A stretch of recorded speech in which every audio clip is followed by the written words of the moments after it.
Intrapreneur ये कोई word नहीं, ये एक माइंडसेट है जो आपके एम्प्लॉय को सुपर ह्यूमन बना देता है। दिखने में एम्प्लॉय लेकिन दिमाग से एंटरप्रेन्योर, उसी को कहते हैं इंट्राप्रेन्योर। नमस्कार, मैं पंकज आप सभी का इस वीडियो में बहुत बहुत स्वागत करता हूं। और आज की वीडियो में मैं बहुत ही शानदार टॉपिक कवर करूंगा कि कैसे आप अपने बिजनेस में इंट्राप्रेन्योर खड़ा कर सकते हो। बहुत ही शानदार टॉपिक है, क्योंकि अगर आपने एक बार अपने इंप्लॉयज को इंट्राप्रेन्योर बना दिया ना, तो उसके बाद ना वो रहेगा तो एम्प्लॉय ही, लेकिन एंटरप्रेन्योर की तरह काम करेगा। उसका एटीट्यूड, उसका एप्टीट्यूड, उसका डिसीजन लेने का तरीका, उसका पावर बढ़ जाएगा। वो वो सेल्फ मोटिवेटेड हो जाएगा। उसको पुश स्टार्ट नहीं करना पड़ेगा कि ये काम करे, काम करे, काम करे, तू काम कर, ऐसा नहीं होगा। वो सेल्फ स्टार्ट बन जाएगा, वो खुद से काम करने लगेगा, वो सेल्फ मोटिवेटेड हो जाएगा। लेकिन ऐसा होगा कैसे? इसके लिए मैं आपको एक बहुत ही गजब का फ्रेमवर्क इंट्रोड्यूस करूंगा जिसको बोलते हैं कॉर्पोरेट एक्सेलरेशन। बहुत ही गजब का फ्रेमवर्क है। अगर आपका बिजनेस 10 इंप्लॉय का हो, 50 का हो, 500 का हो, 5000 का हो, वॉट एवर, अगर आपने एक बार कॉर्पोरेट एक्सेलरेशन समझ लिया ना, तो आप इसे अपने बिजनेस में बहुत ही आराम से इंप्लीमेंट कर पाओगे। अगर बिजनेस नहीं भी है ना, तो भी आपको इस वीडियो को देखना चाहिए, क्योंकि कॉर्पोरेट एक्सेलरेशन इतना ज्यादा इंपॉर्टेंट है कि अगर आपने अपना बिजनेस सेटअप किया है, तो आपको कॉर्पोरेट एक्सेलरेशन प्रोग्राम अपने बिजनेस में इंप्लीमेंट करना ही चाहिए। अगर आपको अपने बिजनेस में कुछ भी नया इनोवेशन लाना है, कोई नया प्रोडक्ट लॉन्च करना है, कुछ भी नया करना है जिससे आपकी बिजनेस की वैल्यू ड्रास्टिकली बढ़ जाए, तो आपको अपने बिजनेस में कॉर्पोरेट एक्सेलरेशन डिजाइन करना ही चाहिए। इसीलिए इस वीडियो में मैं आपको बताऊंगा कि कॉर्पोरेट एक्सेलरेशन होता क्या है, कॉर्पोरेट एक्सेलरेशन क्यों बहुत ज्यादा इंपॉर्टेंट है। इसके लिए मैं आपको केस स्टडीज के साथ समझाऊंगा, 3-4 केस स्टडी एक साथ समझाऊंगा। इससे आपको समझ में आएगा कि कॉर्पोरेट एक्सेलरेशन क्यों इंपॉर्टेंट है, आपको अपने बिजनेस में इंप्लीमेंट करना चाहिए। तीसरा, कि कॉर्पोरेट एक्सेलरेशन को आप कैसे डिजाइन करोगे, इसके लिए मैं आपको गूगल का फ्रेमवर्क दूंगा।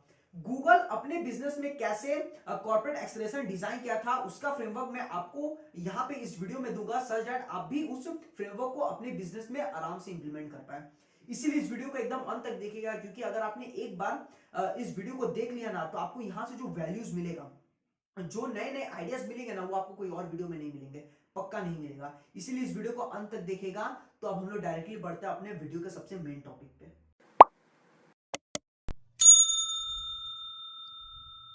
तो ये कॉर्पोरेट एक्सेलरेटर होता क्या है? ये एक ऐसा प्रोग्राम है जहां पे आप अपने इंप्लॉय को इनेबल करते हो कि वो आपके बिजनेस के कोई नए नए आइडियाज लाए और उस पर काम करे। वो आइडिया कुछ भी हो सकता है, वो कोई नया प्रोडक्ट हो सकता है, कोई नया इनोवेशन हो सकता है, कोई प्रोडक्ट का फीचर हो सकता है, या फिर बिजनेस को डिपार्टमेंट को सही तरीके से हैंडल करने का कोई नया तरीका हो सकता है। हो सकता है कि आपका एक्जिस्टिंग जो बिजनेस डिपार्टमेंट है वो सही तरीके से काम नहीं कर रहा, से एचआर या फाइनेंस।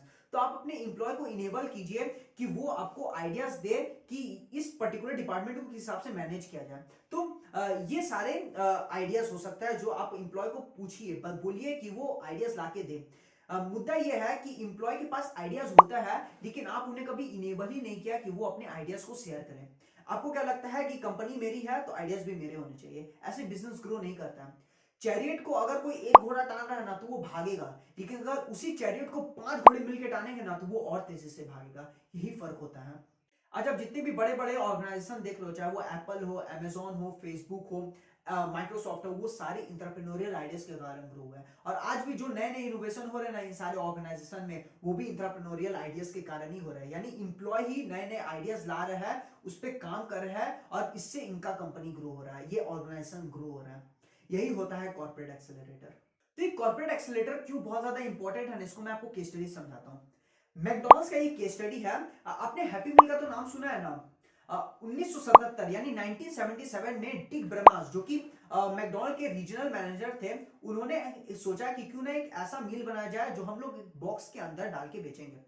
उसको, उस आइडिया को उसने मैनेजमेंट में शेयर किया, मैनेजमेंट को जाके शेयर किया। मैनेजमेंट को आइडिया बहुत ज्यादा पसंद आया, और 2 साल बाद मैनेजमेंट ने उसी बॉक्स बेस्ड मील को हैप्पी मील के नाम से बेचना स्टार्ट किया। जब तक मैं आपको ये केस स्टडी सुना रहा हूं, 2937 हैप्पी मील बिक चुके हैं, और हर दिन कम से कम 30 लाख से ज्यादा हैप्पी मील रोज बिकते हैं मैकडॉनल्ड्स के स्टोर में। इंटरप्रेन्योरियल आइडिया, सोचो कि एक एम्प्लॉय के आइडिया के कारण आज मैकडॉनल्ड्स को इतना ज्यादा रेवेन्यू होता है केवल एक प्रोडक्ट से। दूसरा, मैं आपको अमेजोन का केस स्टडी देता हूं। अमेजोन प्राइम का तो आपने नाम सुना ही होगा। अर्ली डेज में अमेजोन का सबसे बड़ा राइवलरी था ईबे के साथ। अमेजोन और ईबे का बहुत देर तक राइवलरी चला। उस समय अमेजोन ने ईबे से कॉम्पीट करने के लिए एक ऑफर निकाला था, सुपर सेवर शिपिंग, जहां पे अमेजोन अपने कस्टमर को जल्दी शिपिंग दे देगा, फास्ट डिलीवरी देगा।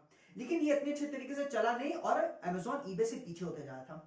तब Amazon के एक एम्प्लॉय ने जिसका नाम है ग्रेग ग्रीली, उसने सोचा क्यों ना हम Amazon प्राइम लॉन्च करें, जहां पे हम एक्सक्लूसिव मेंबरशिप देंगे, जहां पे जो भी कस्टमर हमारा एक्सक्लूसिव मेंबरशिप लेगा यानी Amazon प्राइम में सब्सक्राइब करेगा, उसे हम लोग फास्ट डिलीवरी देंगे 2 दिन के अंदर। वो एक समय था जब Amazon प्राइम का आइडिया आया था, और आज वो समय है जहां पे Amazon प्राइम से लगभग 19 बिलियन डॉलर का रेवेन्यू आता है हर साल सिर्फ सब्सक्रिप्शन से, और हर 3 में से एक अमेरिकन के पास आज Amazon प्राइम का सब्सक्रिप्शन है। सोचिए इंटरप्रेन्योरियल आइडिया। अब सोचो कि सिर्फ इंटरप्रेन्योरियल आइडिया, ये एक एम्प्लॉय का आइडिया था कि हम Amazon प्राइम लॉन्च करें, और आज Amazon प्राइम के कारण आज Amazon को 19 बिलियन डॉलर का रेवेन्यू होता है सिर्फ और सिर्फ सब्सक्रिप्शन से। सोचिए कितना ज्यादा कमाल का चीज है। गूगल का जीमेल, गूगल मैप्स, एंड्रॉइड सबसे बड़ा एग्जांपल, सोनी का प्ले स्टेशन, ये सारे इंटरप्रेन्योरियल आइडियाज के कारण ग्रो हुए हैं। अब सोचो ये सारे आइडियाज बिलियन डॉलर आइडियाज है, लेकिन ये सारे इंटरप्रेन्योरियल आइडियाज के कारण बन पाया। अगर अभी भी आपके दिमाग का ढक्कन नहीं खुला ना, तो इन सारे केस स्टडीज के बाद खुल जाएगा। इसीलिए मैंने आपको केस स्टडी के साथ समझाया कि क्यों कॉर्पोरेट एक्सेलरेटर प्रोग्राम आपके बिजनेस में होना ही चाहिए। तो अब हम लोग डायरेक्टली बढ़ते हैं कि कैसे आप कॉर्पोरेट एक्सेलरेटर प्रोग्राम अपने बिजनेस में डिजाइन करोगे। गूगल के फ्रेमवर्क से समझाऊंगा। तो आप बात करते हैं कि आप अपने बिजनेस में कॉर्पोरेट एक्सेलरेटर प्रोग्राम को किस हिसाब से डिजाइन करोगे। इसके लिए मैं आपको गूगल का फ्रेमवर्क दूंगा, और गूगल का फ्रेमवर्क इतना ज्यादा आसान है ना कि आप इसे अपने बिजनेस में बहुत ही आराम से इंप्लीमेंट कर दोगे। यहाँ पे मैं गूगल का ही फ्रेमवर्क इसलिए बता रहा हूँ क्योंकि गूगल एकमात्र ऐसी कंपनी है जिसका मैक्सिमम इनोवेशन सिर्फ और सिर्फ एंटरप्रेन्योरियल आइडियाज के कारण हुआ है। चाहे वो प्रोजेक्ट लून हो, ट्रैवलर्स कार्स हो, जो गूगल का अभी एग्जिस्टिंग टॉप प्रोडक्ट्स है जैसे जीमेल, गूगल मैप्स या फिर गूगल का एंड्रॉइड, ये सारे इंटरप्रेन्योरियल आइडियाज के कारण हुआ है। इसीलिए मैं आपको गूगल का फ्रेमवर्क शेयर कर रहा हूँ। तो गूगल का जो फ्रेमवर्क है ना, गूगल इस फ्रेमवर्क को बोलता है 20% है, यानी गूगल ने अपने एम्प्लॉय को अलाउ किया है कि वो अपने वर्किंग आवर्स के 20% समय को कोई नए इनोवेशन पे, कुछ नया इन्वेंट करने के लिए या कोई अपने आइडिया पे एक्सपेरिमेंट करने के लिए लगाए। गूगल ये साफ उनको अलाउ कर देता है कि आप अपना 20% समय यहाँ पे आप लगा सकते हो, सच दैट जो भी वो इनोवेट करेंगे ना वो गूगल के फायदा का हो। गूगल ये जानता था कि अगर हमारे एम्प्लॉय को कोई नया स्टार्टअप का आइडिया आ जाएगा तो वो हमारे ऑर्गेनाइजेशन को छोड़ के वो अपने स्टार्टअप पे काम करना स्टार्ट कर देगा। इसलिए गूगल ने कॉर्पोरेट एक्सेलरेटर का सहारा लिया, सच दैट वो अपने एम्प्लॉय को डायरेक्टली बोलता है कि आपको अगर कोई भी स्टार्टअप का आइडिया है तो आप हमारे कंपनी को छोड़ के ना जाए, हम आपको सारे टूल्स देंगे, सारे रिसोर्सेज देंगे, मनी देंगे, इंफ्रास्ट्रक्चर देंगे, मेंटरशिप देंगे, इन्वेस्टमेंट भी करेंगे। आप हमारे कंपनी में ही रहिए, आप हमारे कंपनी के लिए ही वो सारे आइडियाज लाइए, आप उस प्रोडक्ट पे काम कीजिए, उस इनोवेशन पे काम कीजिए। अगर आपका इनोवेशन सही हुआ तो हम आपको रिवॉर्ड एंड रिकॉग्निशन देंगे। इस तरीके से गूगल ने कॉर्पोरेट एक्सेलरेटर प्रोग्राम का सही तरीके से इस्तेमाल किया। तो अगर आपको कॉर्पोरेट एक्सेलरेटर अपने बिजनेस में भी इंप्लीमेंट करना है तो आपको 4 चीजें होनी चाहिए। सबसे पहले इंफ्रास्ट्रक्चर। इंफ्रास्ट्रक्चर का मतलब क्या है कि अगर आपके एम्प्लॉय को अगर कोई नया प्रोडक्ट को इनोवेट करना है तो आपके पास क्या उतना इंफ्रास्ट्रक्चर है, आपके पास उतना रिसोर्स है कि आप वो इनोवेशन को वो ट्राई कर पाएगा। गूगल के पास था। गूगल अगर किसी को कोई सॉफ्टवेयर बनाना है तो उसके लिए उनके पास इंटरनेट, सारे रिसोर्सेज थे। अगर उसे कोई हार्डवेयर प्रोडक्ट पे काम करना है तो उसके लिए असेंबली लाइन, फैक्ट्री गूगल के पास थी। उस तरीके से आपको भी देखना है कि आपके पास क्या इंफ्रास्ट्रक्चर है। दूसरा है मेंटोरशिप। गूगल को पता था कि अगर इनके पास आइडिया है तो ये काम तो करेंगे, लेकिन अगर इनको एफिशिएंटली काम करना है तो इनको एक मेंटर देना होगा, सच दैट वो अपने आइडिया पे सही तरीके से काम कर पाए, डायरेक्शन पे काम कर पाए। उसी तरीके से आपको भी देखना है क्या आप उनको मेंटरशिप दे पाओगे। क्या आप ऐसा कर सकते हो कि अगर वो कोई आइडिया पे काम करे तो आप उनके पीछे कोई एक्सपर्ट लगा दे, सच दैट वो डायरेक्शन के साथ काम कर पाए। जो तीसरा वो है वैल्यू क्रिएशन, यानी जो भी इंप्लॉय आपका कोई नया इनोवेट करेगा वो आपके फायदा का होना चाहिए, वो आपकी इंटेलेक्चुअल प्रॉपर्टी होनी चाहिए। जो भी वो इनोवेट करेगा उससे आपके कस्टमर को फायदा होना चाहिए, और सबसे जरूरी अगर वो इनोवेट कर रहा है इससे आपकी कंपनी की वैल्यूएशन बढ़नी चाहिए, आपकी कंपनी की वैल्यू बढ़नी चाहिए। ये बहुत ज्यादा इंपॉर्टेंट है। और जो चौथा है वो है फंडिंग। फंडिंग यानी आपको कॉर्पोरेट एक्सेलरेटर के लिए आपको अपना फंड एलोकेशन करना पड़ेगा, यानी क्योंकि आइडिया है तो आइडिया पे पैसे खर्च होंगे। हो सकता है किसी पे ज्यादा पैसे खर्च हो, किसी पे कम पैसे खर्च हो। आपको उस हिसाब से अपना कॉर्पोरेट एक्सेलरेटर पे अपना पूरा फंड को एलोकेट करना है, सच है जब भी कोई इंप्लॉय किसी नए प्रोजेक्ट पे काम करे तो आप उसे सही फंड्स एलोकेट करके दे पाए और वो उस आइडिया पे काम कर पाए। तो ये 4 फैक्टर थे। सबसे पहले इंफ्रास्ट्रक्चर, दूसरा मेंटरशिप, तीसरा वैल्यू क्रिएशन, और जो चौथा है वो है फंडिंग। तो ये 4 चीजों से आपका कॉर्पोरेट एक्सेलरेटर सही तरीके से चलेगा। अब आता है सबसे इंपॉर्टेंट चीज कि आप अपना कॉर्पोरेट एक्सेलरेटर किस हिसाब से डिजाइन करोगे। डिजाइन करने के लिए 3 इंपॉर्टेंट चीजें। सबसे पहला है टाइम बाउंड। टाइम बाउंड यानी जो भी इंप्लॉय बोल रहा है कि मेरे पास एक आइडिया है, उसको आप एक टाइम दे दो, फिक्स टाइम दे दो कि आपको इस पर्टिकुलर टाइम के अंदर आपको ये आइडिया पेश करना है मुझे। ये आपको करना पड़ेगा, क्योंकि हो सकता है कि आपको कोई प्रोजेक्ट बड़ा हो तो उसको आप ज्यादा समय दो, कोई प्रोजेक्ट छोटा है तो उसको आप कम समय दो, लेकिन टाइम वेरिएबल होना चाहिए और उतना ही टाइम दो जितना में वो प्रोजेक्ट कंप्लीट हो सके। तो आपको सबसे पहले टाइम बाउंड करना है। अब जो दूसरा चीज है वो है डेमो डे। डेमो डे यानी यहाँ पे तीन चीजें हैं। सबसे पहला, अगर प्रोजेक्ट बन गया है, फिक्स टाइम के अंदर बन चुका है, तो उसे टॉप मैनेजमेंट को प्रेजेंट करना है, ये सबसे पहला चीज। दूसरा, क्योंकि ये टॉप मैनेजमेंट और इंप्लॉय के बीच की बात है, तो आपको यहाँ पे नॉन डिस्क्लोजर एग्रीमेंट यहाँ पे साइन कर लेना है। टॉप मैनेजमेंट भी नॉन डिस्क्लोजर एग्रीमेंट साइन करेंगे और जो इंप्लॉय जो ये आइडिया है उसको भी, सच दैट ये जो आइडिया आया है वो बाहर जाके लीक ना हो जाए। ये दूसरा है। और जो तीसरा है कि अगर आइडिया सक्सेसफुली निकल जाता है तो आपको यहाँ पे इसे किस हिसाब से लॉन्च करना है, आपको इसकी प्रिपरेशन करनी पड़ेगी। अब जो तीसरा है वो है अवार्ड एंड रिकॉग्निशन, यानी इंप्लॉय ने आपको आइडिया दिखाया, टॉप मैनेजमेंट को आइडिया दिखाया, वो आइडिया पास हुआ और आपने उसे मार्केट में लॉन्च किया, लॉन्च में ही आइडिया बहुत ज्यादा सक्सेसफुल हुआ, तो आपको उन्हें अवार्ड एंड रिकॉग्निशन देना है। इसके लिए आप क्या कर सकते हो, आप उन्हें कोई प्रमोशन दे सकते हो, आप उन्हें सैलरी हाइक दे सकते हो, कोई इंसेंटिव दे सकते हो।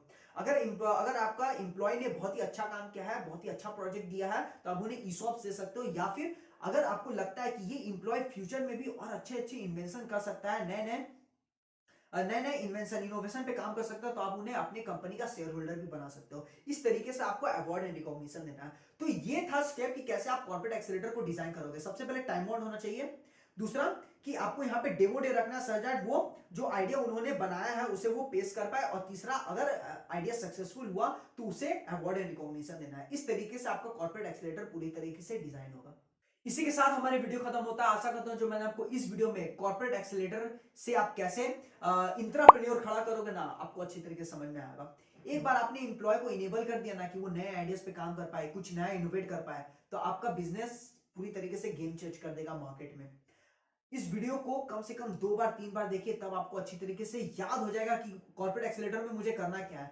गूगल का 20% टाइम का मैंने आपको फ्रेमवर्क समझाया है, बहुत ही गजब का फ्रेमवर्क है, आप इसे अपने बिजनेस में इंप्लीमेंट कीजिए। वीडियो इन्फॉर्मेटिव लगा तो इसे जरूर शेयर कीजिएगा। मुझे फेसबुक और इंस्टाग्राम में फॉलो कर दीजिएगा, वहां पे मैं डिटेल में कंटेंट डाल रहा हूँ। इस तरीके से और भी मैंने बहुत सारे पावरफुल कंटेंट डाले हैं। सप्लाई चेन मैनेजमेंट क्या होता है, 5 वे ऑफ मार्केटिंग क्या होता है, इस तरीके से मैंने बहुत सारे पावरफुल बिजनेस कंटेंट डाले हैं। आप मेरे वीडियो सेक्शन में जाके स्क्रॉल कीजिए, देखिए कौन सा कंटेंट आपको बहुत ज्यादा पसंद आए और कौन सा कंटेंट आपके लिए गेम चेंज कर देना आपको नहीं पता है। इसीलिए वीडियो को जरूर देखें, चैनल को सब्सक्राइब कर दीजिएगा।